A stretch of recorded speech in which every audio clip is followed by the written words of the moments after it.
Assalamualaikum warahmatullahi wabarakatuh.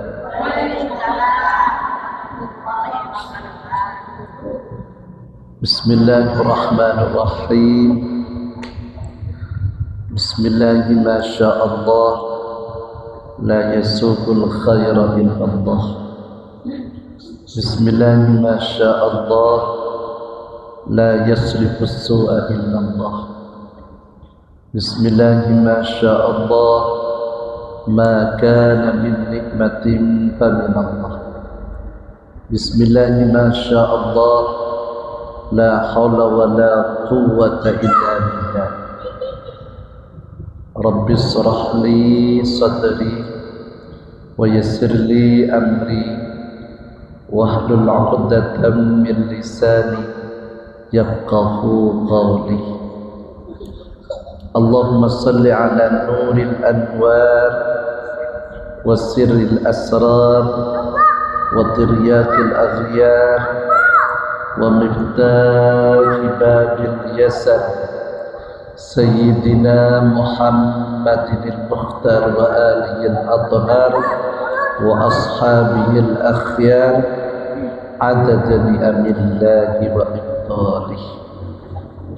Amma ba'du, Fadilatul Mukarrabin, para jamaah pengajian setiap malam Selasa yang dimuliakan Allah Subhanahu wa taala.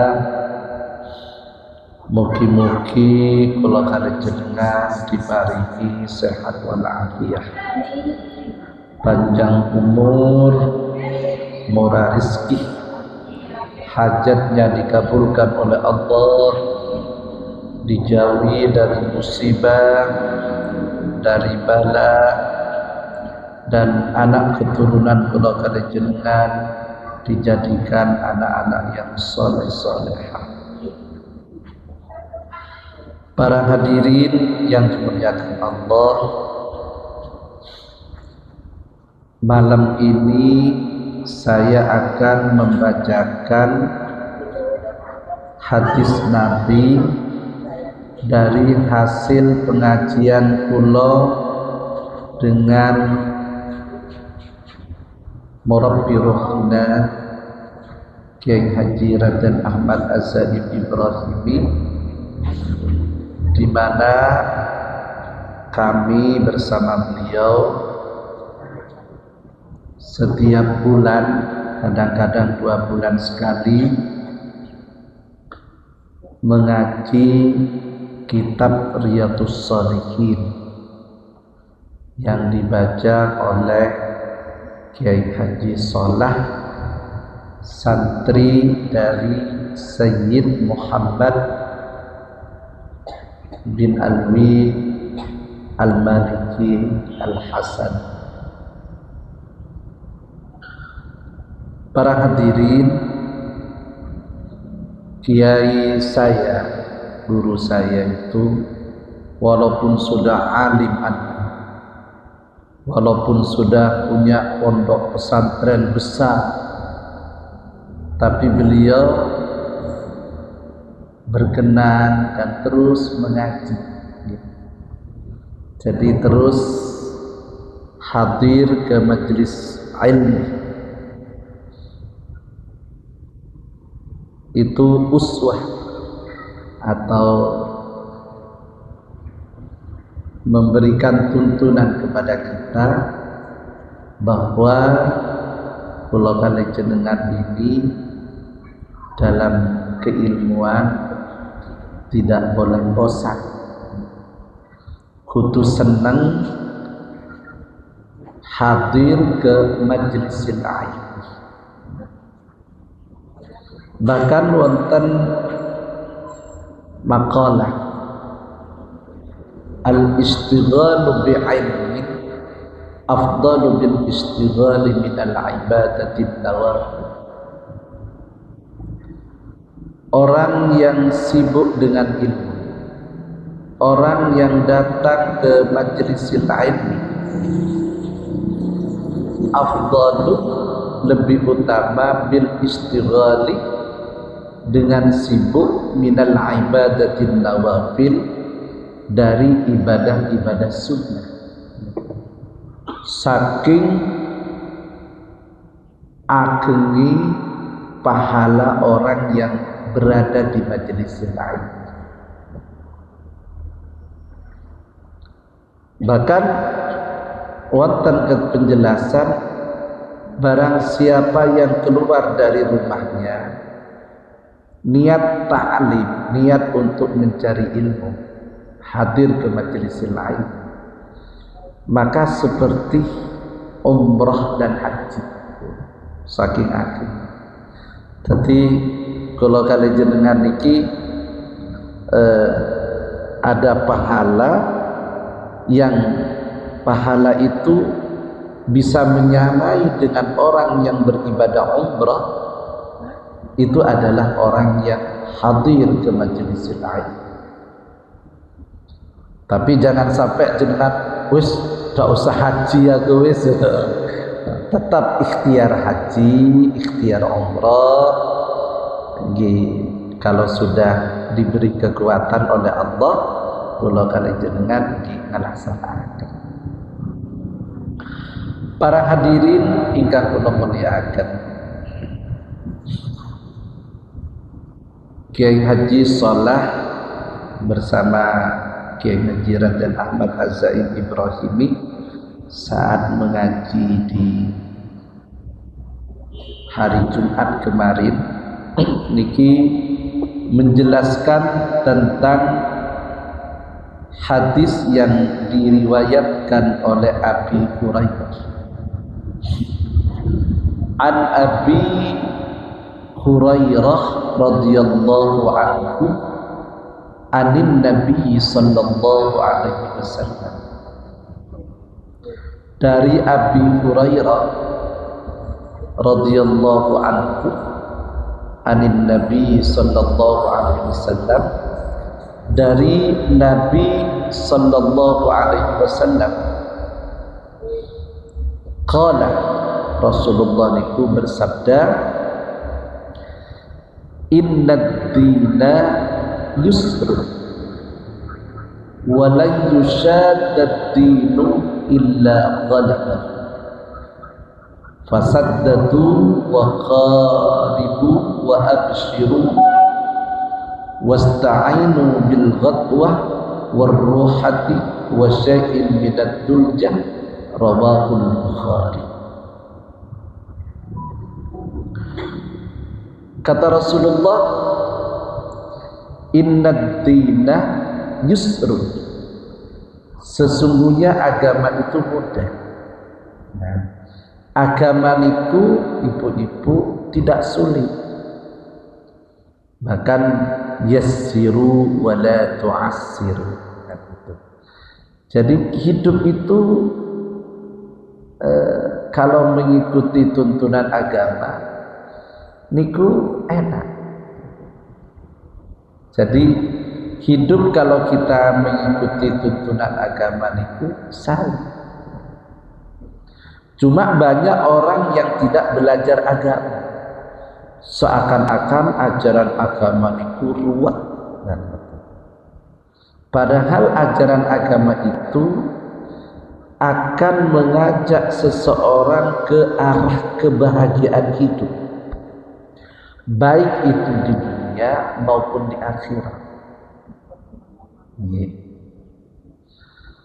Misalnya ngeten,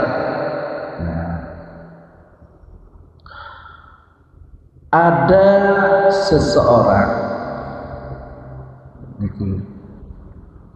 ya namanya orang kan hidup mesti punya pikiran ruwet. Tidak ada orang yang tidak diuji oleh Allah. Coba sinten sing urip boten pernah susah.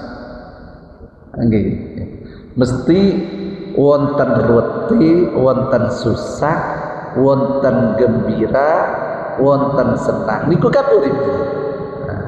Sedaya orang hidup pasti akan mengalami seperti itu. Nah, resep mudah dengan hasil seketika. Napa niki wonten dawuh dari ba'dul ulama, dari sebagian ulama, idza dhaqa sadruka, jika dadamu terasa sempit. Jadi rasanya kok urip niki sempit, bingung. Padahal agama mengajarkan yusrun, katanya agama itu yusrun, mudah. Kok niki ruwet, mikir akan ruwet. Idza dhaqa sadruka usjud, maka bersujudlah. Jadi kalau ada orang itu merasa sempit hidupnya, merasa ruwet, tuntunan agama nopo. Jadi tuntunan agama itu bukan ngombe-ngombe, bukan lihat TV yang macam-macam, bukan itu. Nah, tambah ruwet nih, tambah ruwet. Lek panjenengan, terutama anak-anak muda misalnya, hidupnya ruwet, pikirannya ruwet, minum-minum, mabuk-mabukan, narkoba dan lain sebagainya. Niku bukan tambah enak, bukan hilang dhaqahnya, bukan hilang kesempitannya, justru tambah ruwet. Tuntunan agama nopo? Usjud, bersujudlah kepada Allah. Jadi lek panjenengan duwe kesusahan nopo mawon, usjud, bersujudlah kepada Allah. Karena apa Bapak Ibu sekalian? Manusia ini wa ma khalaqtul jinna wal insa illa liya'budun. Allah niku menciptakan jin dan manusia itu untuk menyembah. Jadi lek kula kali jenengan pun sae hubungannya dengan Allah, jangan susah, diatur oleh Allah, diatur, sedaya diatur, boten usah susah-susah, usjud sujud. Idza tashaddad fikruka, apabila pikiranmu kacau, pikiran itu pun macam-macam, melayang di pundi-pundi, kacau. Kadang-kadang boten duwe yatra, kan ngoten nggih. Atau kadang-kadang saya punya uang sementara kebutuhan kurang. Kan kadang-kadang wonten macam-macam. Sing badhe ini macam-macam. Macam-macam. Nah, apa tuntunan agama? Usjud, sujudlah kepada Allah. Jadi bersujud kepada Allah.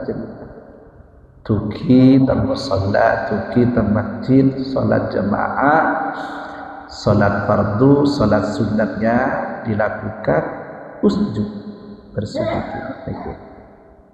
Itu tuntunan agama. Kan yusrun nggih. Itu yusrun. Wa idza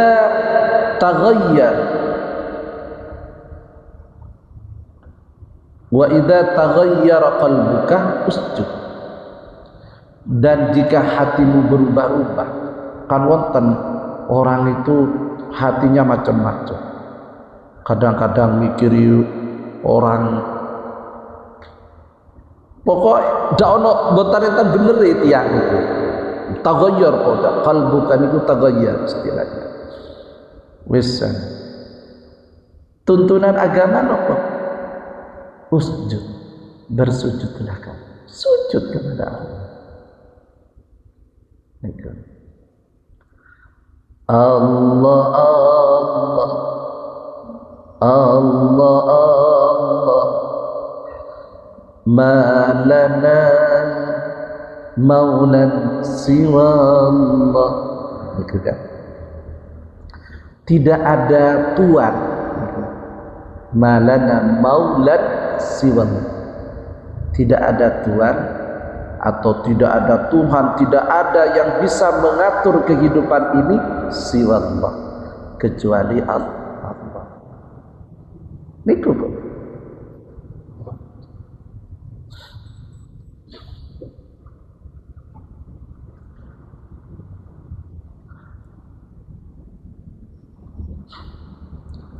Kullama nadaitu ya qala ya abdi ana Allah. Jadi ketika kita memohon kepada Allah, ya Allah, Allah itu menjawab, qala ya abdi, wahai hambaku, ana Allah, saya itu Allah. Jadi urip teng dunya niki pun diatur oleh Allah. Orang jadi ini, orang jadi ini, orang jadi ini, semua pun diatur oleh Allah. Jadi kalau kalian jenengan niku boten usah heran, boten usah iri, dengki dengan posisi orang, ndak usah pun. Niku pun diatur kali Gusti Allah. Nggih wonten sing dados presiden, wonten sing dados gubernur, ada yang jadi kiai, ada yang jadi ustadz, bahkan ada orang yang Masya Allah tiap hari itu ngelakoni dosa. Tapi kalau kalian jenengan boten usah atau tidak boleh membenci kepada hamba Allah itu. Misalnya kok wonten dhek iku dadi pelacur, dhek niku dadi niki, ndak usah. Sudah, doakan saja kepada Allah, mudah-mudahan Allah segera memberi hidayah. Jadi jangankan manusia pun, nggih. Lek guru kula niki, kula punya guru namanya Kiai Haji Hariri Abdul Atim. Jangankan menyakiti manusia, lek wonten santri nyapu niku, nyapu pas wonten bilis, wonten semut niku, terus sampai semut niku ya istilahnya tersingkir sampai mati lah semut. Duka niku, duka. Allah aja, dia hambana Allah, dia makhluknya Allah juga. Bahkan pernah Kiai kula niki pernah namu ke satu tempat, ada semut besar, itu ikut napa katut teng kelambi ini ke pakaiannya. Jadi pun sampai teng Sukoharjo. Loh, arekan semut sebedeneng Situ Bondo kelek. Masya Allah, nyuruh santri, hei dana atraki semut mereka saya kok ikut. Khawatir niki wonten bojone. Saestu. Lho niku pun makomi, ya Allah tuh bukan makomnya kula kali jenengan, nek kula kali jenengan dinal aja dengan pun bilis. Angke nyeluk santri are semut reke begedesa. Nah, itu sudah makom-makom. Nah, pas wonten napa malih kan wonten pelem teng dalem diketok kali santri itu. Boh, cek ketok dia teroo dia gila itu. Jadi sampai ke pohon-pohon niku dikasihani. Niku pun nek makome anu, karena setiap makhluk Allah itu bisa bicara kan ngoten. Sama ketika dulu Rasulullah niku waktu khutbah pertama niku nyekel ke pohon kurma, karena oleh sahabat sudah ada mimbar, jadi boten dicekel pohon kurma. Apa yang terjadi? Pohon kurma itu menangis. nangis polani boten dicekel oleh Rasulullah pada saat khutbah. Berarti kan pohon inti bisa bicara. Nah itulah para hadirin, innad dina yusrun. Agama itu sangat, agama itu akan membawa kebaikan, agama itu akan membawa kemaslahatan hidup manusia. Jadi agama itu mudah, agama itu tidak sulit. Makanya kalau kalian jenengan harus belajar ilmu agama. Wala yushadda dinu illa ghalabahu fasaddadu wa qarabu wa abshiru. Jadi sesungguhnya agama ini mudah dan tidaklah ada seorang memaksa dirinya di dalam agama illa ghalabahu, kecuali agama itu akan mempersulitnya. Nah, jadi kalau kalian jenengan di dalam beragama itu jangan mempersulit diri. Makanya misalnya contoh lek jenengan pepergian tang Surabaya, salat duhur dan asar itu bisa dikosor gitu. Kan enak digabung gitu. Yang seharusnya salat duhur piyambak, salat asar piyambak, karena dalam keadaan safar maka digabung. Itu yusrun agama. Agama tidak mempersulit hamba Allah. Fasaddadu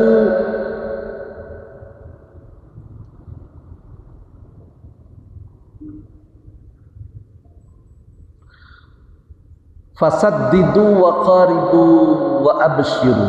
Nah itu ya. Maka berusahalah semaksimal mungkin untuk mendekati kebenaran itu sendiri.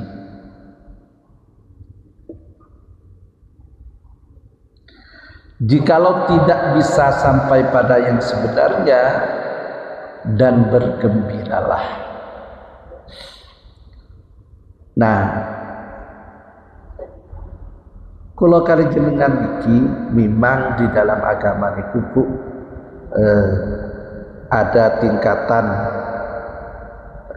syariah, wonten tingkatan wistoriko, wonten tingkatan ma'rifah. Artinya manusia ini memang memiliki derajat pangkat sesuai dengan hasil ibadahnya. Jadi lek kula kalian jenengan niku akan niru, misalnya niru orang wali-wali nggih boten bisa. Misalnya niru Ki As'ad iku Bu, kalau diundang di Situbondo, di Banyuwangi, di Jember, di Bondowoso, harinya sama, jamnya sama, saged tuki sedaya.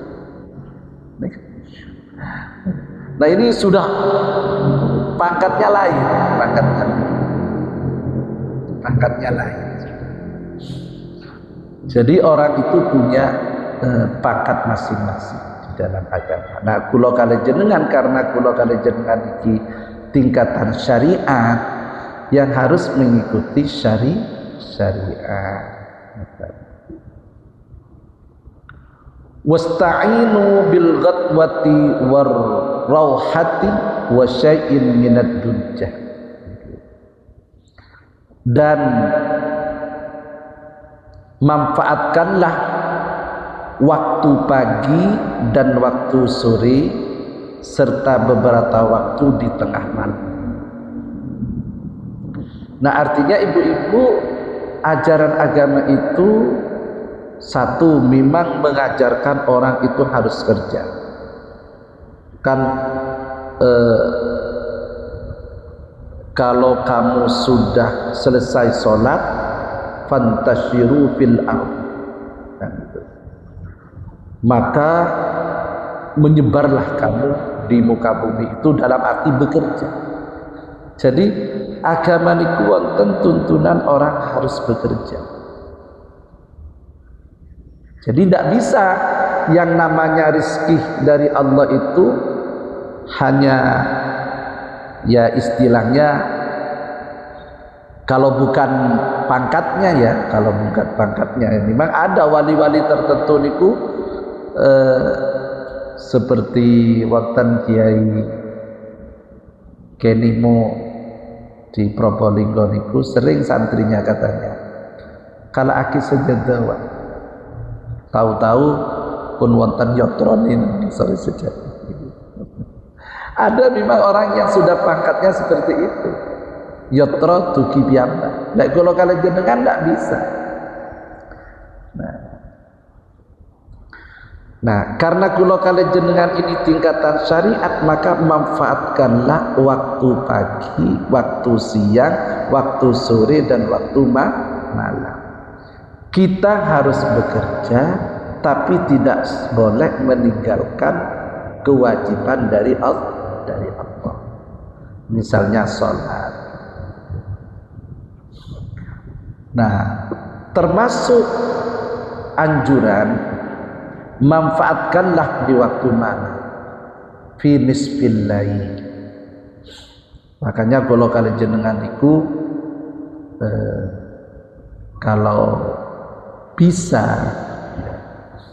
dan insya Allah kalau sudah istiqomah nggak biasa aku bangun sebelum subuh sholat tahajud,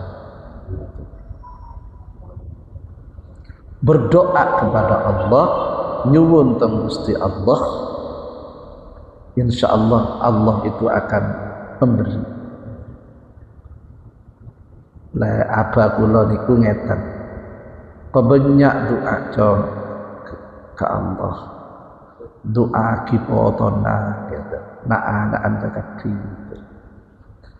Mun doa naji tak tepe kebeen, insya Allah akan sampai kepada anak. Kalau tidak kepada anaknya, kepada cucunya. Jadi doa itu silahul mu'min. Doa itu adalah senjatanya orang. Makanya para hadirin, kalau kalian jenengan itu tidak boleh putus asa. Misalnya, ya Allah, anak saya harus sarjana, anak saya harus sekolah, ya Allah. Sekalipun panjenengan boten sarjana, doakan kepada Allah, insya Allah doa itu segala-galanya. Makanya di dalam hadis ini, manfaatkan waktu pagi, waktu siang, waktu sore, dan juga waktu malam. Insya Allah para hadirin, kalau kalian jenengan niki ngamalaken, insya Allah, terutama ibu-ibu misalnya, ini salah satu jalbur rizki, salah satu orang yang rizkinya itu akan dipermudah. Rizki itu jangan hanya dipandang dengan yotro, jangan hanya dipandang dengan uang. Salah satu yang mengakibatkan orang itu jalbur rizki adalah nyapu dan bersih-bersih. Empun niku kiai kula Kiai As'ad itu riyen lek pas teng pondok niku kotor opo tukang. Nah, karena ada hubungan orang yang senang bersih-bersih dengan hatinya, jadi sampai bisa dikatakan salah satu tanda dari orang yang hatinya bersih, orang itu senang kebersihan. Makanya ada makalah itu bahkan dikatakan ini hadis an-nadhafatu minal iman. Kebersihan itu bagian dari keimanan seseorang. Artinya apa? Lek pun wonten tiyang niku jorok, boten seneng kepada kebersihan, itu bisa diduga bahwa hatinya itu juga kotor. Nah ini ajaran agama, itu ajaran agama. Makanya ibu-ibu, banyak ajaran-ajaran Islam itu diterapkan oleh luar negeri, orang yang justru tidak muslim. Nah yang muslim tahu kepada ajarannya, kadang-kadang tidak menerapkan, tidak ngamalkan. Salah satu contohnya itu bersih-bersih. Mugi-mugi manfaat, mugi-mugi manfaat. Hadanallahu wa iyyakum ajma'in, wallahu al-muwaffiq ila aqwamit thariq. Wassalamu alaikum warahmatullahi wabarakatuh.